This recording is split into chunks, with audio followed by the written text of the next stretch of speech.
Hey everyone, I'm Yelena, 28 years old, and I thought I had my life all figured out. I've been crushing it as a computer engineer at a cutting-edge tech startup in the city. We're working on groundbreaking cybersecurity technology that could really change the game. But life, as it turns out, loves throwing curveballs when you least expect it. I was in the break room, grabbing my third coffee of the day, when Marcus, my work bestie, walked in, grinning from ear to ear. Yelena, you're not going to believe this. We just landed that government contract. I nearly spilled my coffee. No way. We've been working on that pitch for months. He nodded, still grinning. Looks like all those late nights finally paid off. We should celebrate. Before I could answer, my phone buzzed. It was Tom, my fiancé. Hey babe, don't forget we've got dinner with my parents tonight. I groaned inwardly. Don't get me wrong, I love Tom. But his parents can be a lot. Thanks for the reminder. I'll be there, I replied, trying not to sound too exasperated. Just as I hung up, I noticed another email notification. Another one of those weird cryptic messages I've been getting for weeks now. They always hinted at some big family secret. I tried to shake it off, but something about them gave me the creeps. Later that evening, I found my mom in the kitchen, aggressively chopping vegetables. Mom, we need to talk about these emails I've been getting, I said, showing her my phone. She barely glanced up. What emails? These, I said, scrolling through the cryptic messages. They keep mentioning some family secret. Do you know anything about this? Her hand slipped, nearly cutting herself. It's just spam, Yelena. Delete them and forget about it. But something in her voice was off. Mom, if there's something I should know. She slammed the knife down, cutting me off. Drop it. Why do you always have to dig into things that don't concern you? I stepped back, stunned. Fine, whatever. I'm going to Tom's parents for dinner. Don't wait up. As I drove to Tom's, my mind raced. What was my mom hiding, and why was she so defensive about it? The dinner, as expected, was awkward. Tom's mom kept dropping hints about grandkids, and his dad drilled me with questions about my job stability. By the time dessert came, I was ready to leave. Then, everything went sideways. I took a bite of the pie and immediately felt my throat tighten. Panic set in. I was having an allergic reaction. I could hear Tom's voice, distant and panicked. Yelena, what's wrong? I could barely choke out, hospital. Now. The last thing I remembered was Tom's dad frantically calling 911 as everything started to blur. The ambulance rushed me to the ER, my breathing shallow, my throat closing. Through my fading vision, I saw a doctor approach, glancing at my chart. I'm Dr. Hawthorne, he said, his voice oddly tense. He glanced at my last name and suddenly froze. He stepped back abruptly. Dr. Stevens, take over. I have another urgent case. I wanted to scream, to ask why he was leaving, but I couldn't speak. The new doctor, Dr. Stevens, injected me with something, and gradually, I could breathe again. Just as I started to recover, Tom burst into the room, his face pale with worry. Yelena, are you okay? What happened? I tried to tell him about the doctor who left, but I was too weak. Tom stormed out, and I heard raised voices in the hallway. What kind of doctor just leaves his patient like that? She could have died. When I was stable enough to leave, Tom helped me check out, but I was furious. Something wasn't right, and I was determined to get to the bottom of it. Over the next few days, I used every trick I knew as a computer engineer to dig into Dr. Hawthorne's past. What I found chilled me to the bone. Buried in an old, abandoned social media account was a photo of him, years younger, with his arm around my mother. They looked happy, like a couple in love. I confronted my mom that evening, my hands shaking as I held up the photo on my phone. Mom, who is this man? And don't lie to me. She paled, sinking into a chair. Yelena, I never wanted you to find out like this. Find out what? I demanded, my voice rising. Who is he? She took a deep breath. Richard. Dr. Hawthorne. He's my ex-husband. He's your biological father. The room spun. I felt sick. What? Why didn't you ever tell me? He left when I told him I was pregnant, she said, tears filling her eyes. He didn't want anything to do with us. I thought I was protecting you. Protecting me? I laughed bitterly. He nearly let me die in that ER. And you've been lying to me my entire life. Yelena, please let me explain, she begged. But I couldn't stay. I was already heading for the door. I don't want to hear it. I can't. I can't be here, right? I drove to Tom's place, tears blurring my vision. When he opened the door and saw my face, he pulled me into a tight hug. Babe, what's wrong? What happened? Through my sobs, I told him everything. The photo, my mom's confession, the years of lies. I can't believe it, I said, wiping my eyes. My whole life has been a lie. And that man, my father, he just left me there in the ER. He knew who I was, and he still walked away. Tom held me tighter. You can stay here as long as you need. We'll figure this out together, okay? I nodded, feeling hollow inside.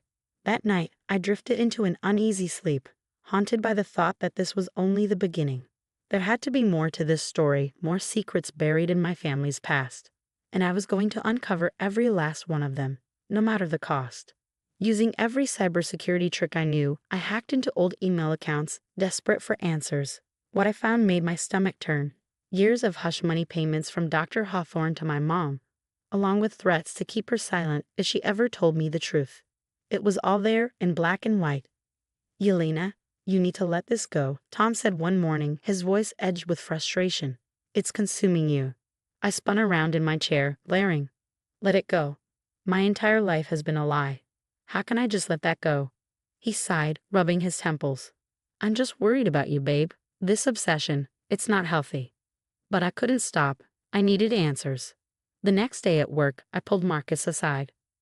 I need to tell you something, but you have to promise to keep it quiet. His eyes widened as I spilled everything. When I finished, he let out a low whistle. Damn, Yelena, that's heavy. How can I help? I need to gather more evidence. Can you help me set up some secure channels? He nodded without hesitation. That's why Marcus was my best friend. But as we dug deeper, things got weird.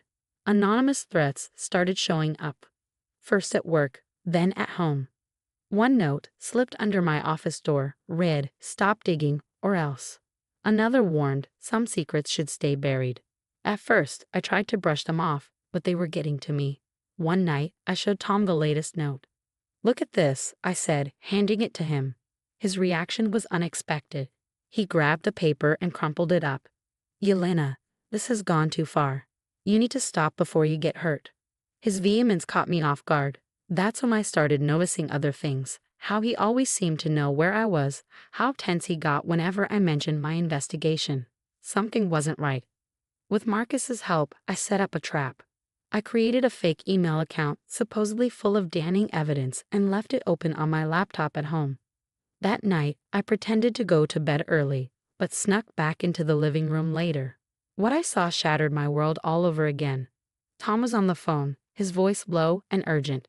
She knows too much. We need to shut this down now. My heart pounded as I stepped into the room. Who are you talking to, Tom? He whirled around, his face pale. Yelena? It's not what you think. Really? Because it sounds like you've been spying on me. Who's on the phone, Tom? Is it Dr. Hawthorne? His silence was all the confirmation I needed. How long? I demanded, my voice shaking. How long have you been working for him? Tom's shoulders slumped. Since before we met. He hired me to keep tabs on you to make sure you never found out the truth. But I swear, I never meant to fall in love with you, Yelena. It just happened. I felt like I was going to be sick. So our entire relationship was a lie? Was anything real? My feelings for you are real, he pleaded. Please, Yelena, we can work this out. I backed away, shaking my head. No, we can't. Later, I sat in my apartment, surrounded by laptops and hard drives, my fingers flying over the keyboard. But instead of letting the pain consume me, I channeled it into determination. They wanted to play games. Fine, I'd show them how it's really done. You sure about this? Marcus asked, setting up the last hidden camera. I nodded grimly. They don't get to win. Not this time. Our plan was simple but effective. Using my tech skills, I created a fake medical file, a patient with symptoms that would require immediate attention from the head of the ER. Dr. Hawthorne wouldn't be able to resist.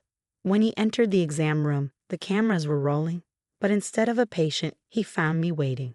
Hello, Dad, I said coldly. His face went white. Yelena, what is this?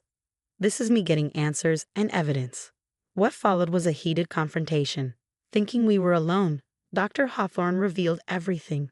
The payoffs, the threats, even hiring Tom to spy on me. It was all caught on camera. That night, I sent everything. The recording, the email trails, years of evidence of malpractice and ethical violations, to the hospital board and every news outlet in the city. But I wasn't done. Digging deeper into his financials, I uncovered a massive money laundering scheme involving both Dr. Hawthorne and Tom. One anonymous tip to the FBI later, and their entire operation came crashing down. I watched from my office as they were led away in handcuffs, their faces plastered across every news channel. My phone buzzed. It was my mom. "Yelena, please, can we talk?" I took a deep breath. "There's nothing left to say, Mom. You made your choices. Now I'm making mine." It wasn't easy cutting ties with my family, but as I looked around at my life, my promotion at work, the support group I'd started for victims of medical malpractice, the quiet dinners with Marcus that were slowly blossoming into something more, I knew I'd made the right choice. Months later, I sat in a courtroom as the verdicts were read. Dr. Hawthorne, loss of medical license, jail time for fraud. Tom, convicted of conspiracy and embezzlement. As they were led away, Tom caught my eye. There was regret there, maybe even a silent plea for forgiveness. I turned away. That night, Marcus and I walked along the river, hand in hand. "You okay?" he asked softly. I thought about it. The pain was still there, but it no longer defined me. "Yeah," I said, squeezing his hand. "I think I am." As we watched the sunset, I reflected on my journey. I had survived betrayal, lies, and manipulation. But more than that, I had come out stronger. The toxic people in my life thought they could break me. Instead, they only proved how unbreakable I truly was. The story ends here, but the conversation is just beginning. What would you have done in Yelena's shoes? Is cutting ties with toxic family members ever truly the right choice? Or should we always leave room for reconciliation? Share your thoughts in the comments below.